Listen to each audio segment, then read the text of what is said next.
Jurassic world rebirth movie की कहानी start होती है एक घने जंगल के बीच से, जहां एक मैसिव लैब होती है। वहां बहुत सारे साइंटिस्ट काम कर रहे होते हैं और वो सभी डायनासोर पर रिसर्च कर रहे होते हैं। उन्होंने कुछ डायनासोर को लैब के अंदर भी बंद करके रखा होता है, जिन पे वो लोग एक्सपेरिमेंट्स करते हैं।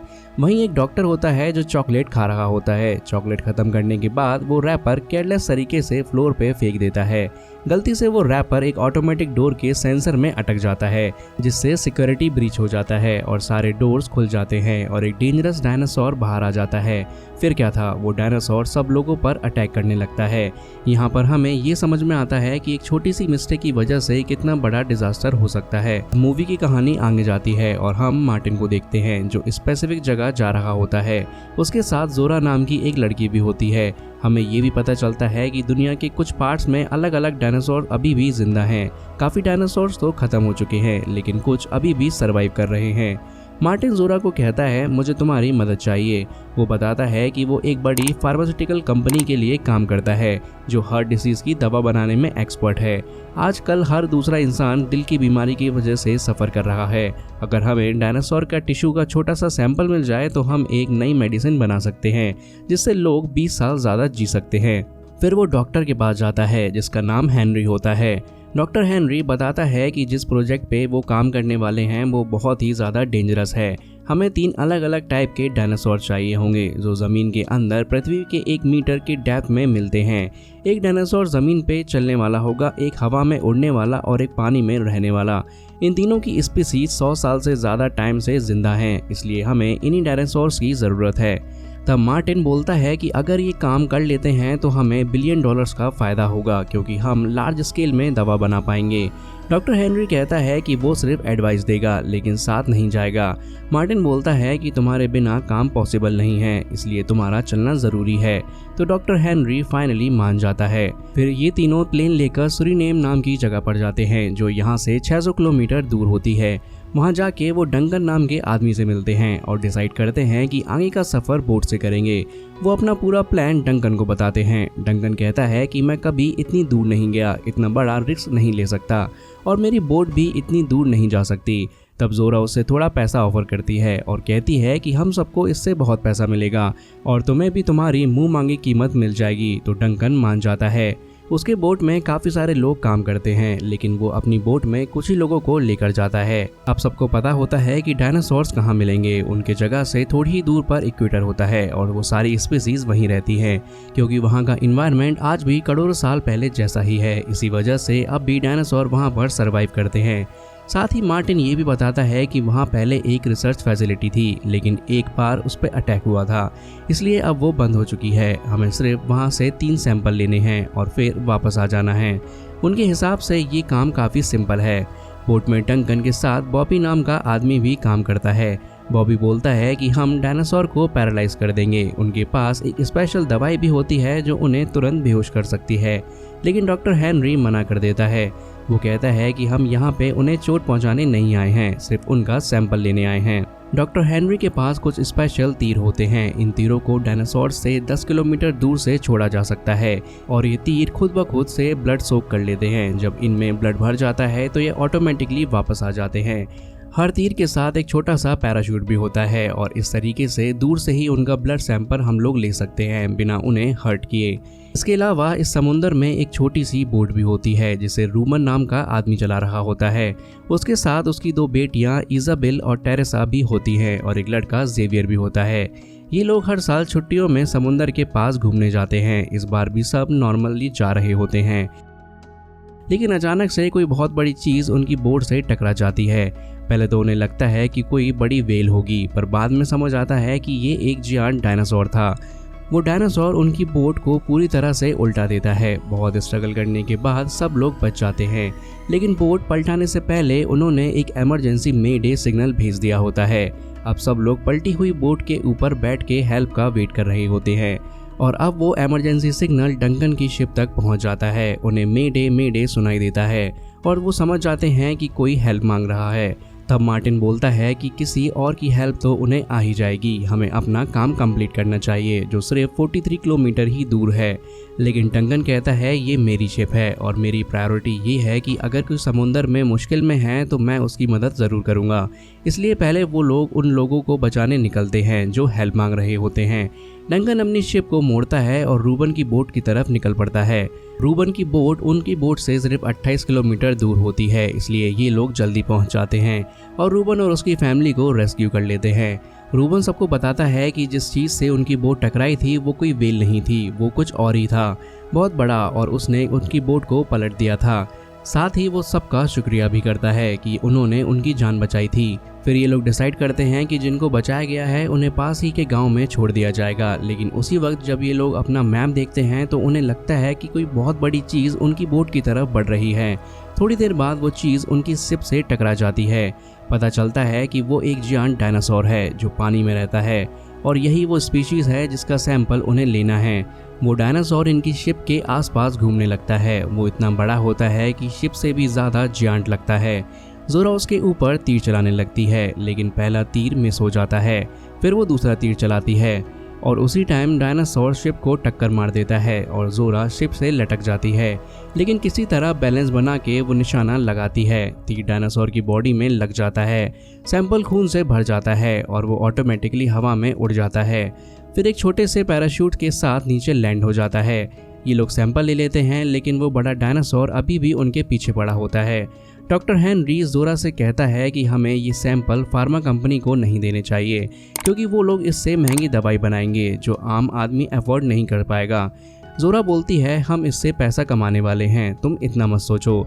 तभी छोटे छोटे डायनासोर शिप पर अटैक कर देते हैं। अब बॉबी नाम का आदमी उन पे गोली चलाता है, लेकिन वो छोटे छोटे डायनासोर्स बॉबी को ही पकड़ लेते हैं और उसे वहीं मार डालते हैं। और रूबन की बेटी इजाबेल भी शिप से नीचे गिरने लगती है, लेकिन रूबन उसे किसी तरह बचा लेता है। और फिर डंकन तुरंत शिप को सामने दिखाई दे रही चट्टान के बीच ले जाने लगता है, क्योंकि उसे पता होता है कि वहाँ डायनासोर नहीं आ सकते। अब रूबन को लगता है कि सिचुएशन सीरियस हो गई है, तो वो अपनी बेटी टेरेसा से कहता है कि तुरंत जाके मदद के लिए सिग्नल भेजो। लेकिन मार्टिन टेरेसा को रोक लेता है। वो नहीं चाहता कि कोई और लोग यहाँ पर आएं। फिर टेरेसा एक्सीडेंटली पानी में गिर जाती है, लेकिन मार्टिन उसकी हेल्प नहीं करता। तब जेवियर उसे बचाने के लिए पानी में कूद जाता है। अब सबको लगता है कि शिप किसी भी वक्त टकराने वाली है, तो रूबन अपनी छोटी बेटी को लेकर जंप कर देता है। बाकी लोग भी तुरंत पानी में कूद जाते हैं और थोड़ी देर बाद शिप एक बड़ी चट्टान से टकरा जाती है। मार्टिन अपनी फैमिली के साथ सेफ रहता है। उसे पता होता है कि पास में एक गांव है, तो वो डिसाइड करता है कि उन्हें उस गांव की तरफ चलना चाहिए। शिप के बाकी लोग भी किसी तरह किनारे तक पहुंच जाते हैं, लेकिन छोटे डायनासोर्स उनका पीछा करते हुए किनारे तक भी आ जाते हैं और डंकन की टीम की एक लड़की को उठा ले जाते हैं। अब ये लोग उस आइलैंड यानी कि टापू पर पहुंच जाते हैं जहां पर वो रिसर्च फैसिलिटी है। सबको बताया जाता है कि यहाँ पहले कुछ डेंजरस डायनासोर को छोड़ा गया था। वो डायनासोर्स कंट्रोल से बाहर हो गए थे, इसलिए उन्हें इसी जगह छोड़ दिया गया। इसी वजह से सबको आगे काफ़ी केयरफुली चलना पड़ेगा। फिर ये लोग समुंदर के किनारे से दूर होते हैं और ऊपर पहाड़ी की तरफ चढ़ने लगते हैं। रूबन अपनी फैमिली के साथ एक पाइपलाइन के पास पहुंचता है। उसे लगता है कि ये पाइपलाइन गांव तक जाती होगी जहां लोग उनकी मदद कर सकते हैं, इसलिए वो उसी पाइपलाइन को फॉलो करता हुआ आगे बढ़ने लगता है। जोरा और उसकी टीम भी धीरे धीरे आगे बढ़ती है। फिर डॉक्टर हेनरी सबको कुछ इम्पोर्टेंट बातें बताता है। वो कहता है कि डायनासोर्स करोड़ों साल से ज़मीन पर हैं, जबकि इंसान सिर्फ 2 लाख साल से हैं। डायनासोर्स के सामने हमारी एग्जिस्टेंस कुछ भी नहीं है और हमने तो मरने के लिए खुद ही नए नए तरीके बना लिए हैं। धीरे धीरे सब लोग आगे बढ़ते जा रहे होते हैं। अब मार्टिन ऊपर देखता है और उसे एक हेलीकॉप्टर क्रैश हुआ दिखाई देता है। उसका पायलट मर चुका होता है, लेकिन उसके हाथ में अभी भी एक बंदूक होती है। मार्टिन वो बंदूक ले लेता है। अब रूबन भी एक जगह तक पहुंच जाता है और सब लोग थोड़ा रेस्ट करने लगते हैं, क्योंकि अंधेरा भी होने लगा होता है। अब जेवियर भी उनके साथ होता है और थोड़ी देर बाद जेवियर भी वॉशरूम जाता है, लेकिन उसके पीछे एक छोटा डायनासोर आ जाता है। तभी एक बड़ा सा डायनासोर आता है और वो छोटे डायनासोर को खा के वहाँ से उड़ जाता है। इस तरह जेवियर की जान बच जाती है। अब क्योंकि इसाबेल एक छोटी सी लड़की है, तो उसके पास एक छोटा सा डायनासोर आता है। वो डायनासोर काफ़ी हार्मलेस होता है, तो इसाबेल उसे चॉकलेट खिला देती है और उसे अपने पास रख लेती है। दूसरी तरफ जोरा की टीम एक बड़े खुले मैदान में पहुंचती है जहां लंबी घास होती है। ये लोग धीरे धीरे घास के बीच से आगे बढ़ते हैं। तभी वो एक बड़ा सा पॉन्ड देखते हैं और उसी वक्त एक ह्यूज डायनासोर उनके सामने आ जाता है। ये ज़मीन पर चलने वाले टाइप का दूसरा डायनासोर होता है। अब इन्हें इसी स्पीसीज का सैंपल लेना होता है। इसके अलावा वहाँ 2 डायनासोर्स और भी होते हैं जो आपस में मीट कर रहे होते हैं। सब लोग ये सीन को देखकर थोड़ा इम्प्रेस होते हैं। डॉक्टर हेनरी थोड़ा इमोशनल हो जाता है क्योंकि उसे लगता है कि कुछ सालों में ये क्रिएचर्स एक्सटिंक्ट हो जाएंगे। अब जोरा अपनी बंदूक से एम लगाती है और डायनासोर को तीर मार के उसे इंजेक्शन देती है। जैसे ही इंजेक्शन में ब्लड भर जाता है वो हवा में उड़ता है और छोटी सी पैराशूट की मदद से नीचे आ जाता है। अब इनके पास 2 सैंपल्स हो चुके होते हैं, अब बस एक लास्ट सैंपल लेना बाकी है, तो सब लोग आगे बढ़ने लगते हैं। अब रूबिन अपनी फैमिली के साथ आगे जा रहा होता है, लेकिन उसका एक छोटी सी चट्टान पर से पैर फिसल जाता है और वो पूरी फैमिली के साथ नीचे गिर जाता है। गिरते गिरते सब लोग एक नदी के पास पहुंच जाते हैं जहां एक बोट दिखती है। रूबिन कहता है कि वो नदी पार नहीं कर सकता क्योंकि उसका पैर इंजर्ड है। टेरेसा कहती है कि वो बोट लेकर वापस आएगी, तो वो पानी में घुस जाती है और नदी पार कर लेती है। दूसरी तरफ जाके उसे छोटे छोटे डायनासोर्स दिखाई देते हैं, लेकिन वो उन्हें इग्नोर करती है। फिर वो देखती है कि एक बड़ा डायनासोर सो रहा है। टेरेसा एक राफ्ट लेती है और उसे क्वाइटली पानी के पास ले जाती है और वो उसे ओपन करती है। फिर वो जल्दी से अपनी फैमिली को उस राफ्ट में बिठाती है, लेकिन वो बड़ा डायनासोर जाग जाता है और उनके पीछे आ जाता है। ये लोग राफ्ट को तेजी से चलाने की कोशिश करते हैं, लेकिन डायनासोर उनकी राफ्ट को टक्कर मार के उल्टा देता है। बाकी सब लोग चट्टान के पीछे छुप जाते हैं, लेकिन छोटी लड़की इसाबेल राफ्ट के नीचे फंस जाती है। डायनासोर उसके ऊपर पैर रख देता है, लेकिन हमें पता चलता है कि इसाबेल अभी भी जिंदा है। वो किसी तरह करके निकल जाती है और चट्टान के पास छुप जाती है। इस तरह से उसकी जान बच जाती है। डायनासोर उन तक नहीं पहुंच पाता और वापस चला जाता है। फिर सब लोग राफ्ट को लेकर आगे बढ़ने लगते हैं और दूसरी तरफ जोरा अपनी टीम के साथ एक पहाड़ के ऊपर पहुंचती है। उसे लगता है कि यहाँ उड़ने वाले डायनासोर्स होंगे, इसलिए उन्हें क्लिफ के नीचे उतरना पड़ता है। शायद कोई फ्लाइंग डायनासोर मिल जाए या उसके एग्स मिल जाएं। तो 3 लोग धीरे धीरे नीचे उतरने लगते हैं। जोरा और डॉक्टर हेनरी सबसे पहले नीचे पहुंचते हैं। वहाँ उन्हें एक गुफा यानी कि केव मिलती है। वो गुफा के अंदर जाते हैं और वहाँ उन्हें फ्लाइंग डायनासोर के अंडे दिखाई देते हैं। उन्हें लगता है कि इन अंडों का सैंपल भी ले सकते हैं जो काम आ सकता है, तो वो लोग सैंपल कलेक्ट कर लेते हैं। लेकिन उसी वक्त एक फ्लाइंग डायनासोर वहाँ आ जाता है। जोरा और हेनरी गुफा के अंदर ही फंस जाते हैं और डायनासोर उन पे अटैक करने लगता है। इसके अलावा डंकन का एक आदमी भी नीचे उतर जाता है। डायनासोर उसके पीछे पड़ जाता है। डंकन उस आदमी को ऊपर खींचने की कोशिश करता है, लेकिन डायनासोर भी उसके पीछे आ जाता है और फाइनली उस आदमी को मार डालता है। डंकन और मार्टिन जल्दी से एक सुरंग यानी कि टनल में चले जाते हैं और उनकी जान बच जाती है।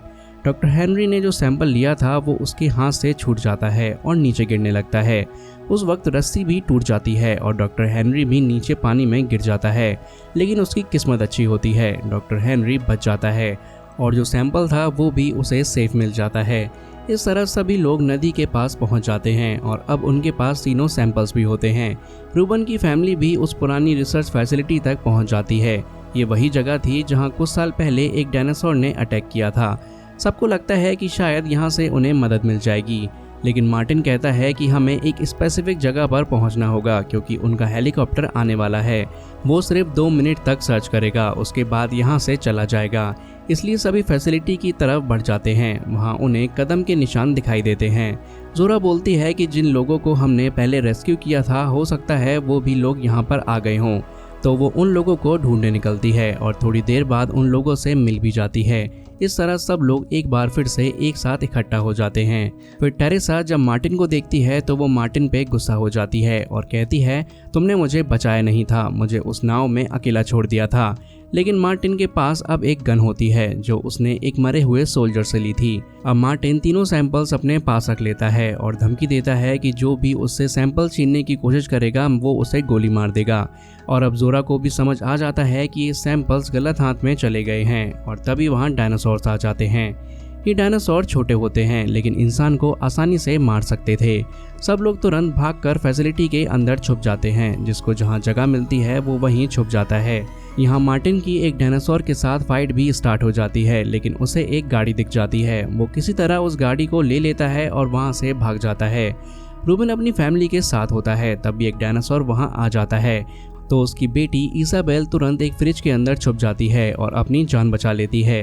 रूबन किसी तरह अपनी फैमिली को लेकर एक टनल यानी कि सुरंग में घुस जाता है क्योंकि उसे सिर्फ अपनी फैमिली की सेफ्टी चाहिए होती है। तभी आसमान में हेलीकॉप्टर आता है और डंकन कहता है, हमारे रेस्क्यू का हेलीकॉप्टर आ गया है। वो डॉक्टर हेनरी से कहता है कि कुछ करो ताकि हेलीकॉप्टर वाले लोग हमें देख पाएं। हेलीकॉप्टर वाले नीचे कुछ भी नहीं देख पा रहे होते हैं क्योंकि रात हो गई होती है। डॉक्टर हेनरी को एक फ्लेयर गन मिलती है, वो तुरंत फ्लेयर चला देता है। तब हेलीकॉप्टर वाले फ्लेयर देख लेते हैं और समझ जाते हैं कि कुछ लोग अभी भी जिंदा हैं, तो वो उन्हें रेस्क्यू करने के लिए नीचे आने लगते हैं। लेकिन तभी एक जियांट डायनासोर आता है और सीधा हेलीकॉप्टर को अपने मुंह में ले लेता है। हेलीकॉप्टर के अंदर जो लोग होते हैं वो सब मारे जाते हैं। बाकी सब लोग अपनी जान बचाने के लिए उसी सुरंग में आ जाते हैं। उन्हें पता चलता है कि ये टनल एक ऐसे रास्ते पे खुलती है जहां एक बोट खड़ी है। अगर वो लोग मार्टिन से पहले उस बोट तक पहुंच जाएं तो वो लोग उसे यूज़ करके यहां से निकल सकते हैं। दूसरी तरफ मार्टिन भी अपनी गाड़ी को लेकर वही डायरेक्शन में जा रहा होता है। जोरा और उसके साथ के सब लोग भी टनल के एग्जिट पॉइंट तक पहुंच जाते हैं, जहां पर एक गेट लगा होता है और उसके बीच जगह काफ़ी कम होती है। अब इसाबेल, जो कि काफ़ी छोटी होती है, उस जगह के थ्रू निकल जाती है और एग्जिट तक पहुंच जाती है। वो उस गेट को खोल देती है जिससे वो अभी अभी आई थी और इससे बाकी लोग भी बाहर आ जाते हैं। लेकिन तभी इनके सामने एक बहुत बड़ा डायनासोर आ जाता है और उसी मोमेंट पे मार्टिन भी अपनी गाड़ी लेकर वहां पहुंच जाता है। लेकिन डायनासोर सीधा मार्टिन पे अटैक कर देता है। वो उसे मुंह में ले लेता है और मार्टिन को खा जाता है। जो 3 सैंपल्स होते हैं वो नीचे गिर जाते हैं। जोरा उन सैंपल्स को उठा लेती है। अब डायनासोर इन सब पर भी हमला करने ही वाला होता है। तभी डंकन कहता है, मैं इस डायनासोर का ध्यान भटकाता हूँ, तुम लोग बोट लेकर यहाँ से निकल जाओ। वो फ्लेयर चला देता है ताकि डायनासोर उसकी तरफ ध्यान दे। बाकी सब लोग बोट में बैठकर तुरंत वहां से निकल जाते हैं। लेकिन जोरा काफी सैड हो जाती है क्योंकि उसका दोस्त डंकन पीछे ही रह जाता है। लेकिन थोड़ी दूर जाके सबको एक और जलता हुआ फ्लेयर दिखाई देता है। तब सबको समझ आता है कि डंकन अभी भी जिंदा है, तो सब लोग वापस जाके डंकन को ले आते हैं, उसे बोट में बिठाते हैं और फिर वहां से निकल जाते हैं। और इस तरह सबकी जान बच जाती है और ये सब लोग अब सेफली सिटी की तरफ जाने लगते हैं। और इसी के साथ जुरासिक वर्ल्ड रीबर्थ मूवी की कहानी यहीं पर खत्म हो जाती है।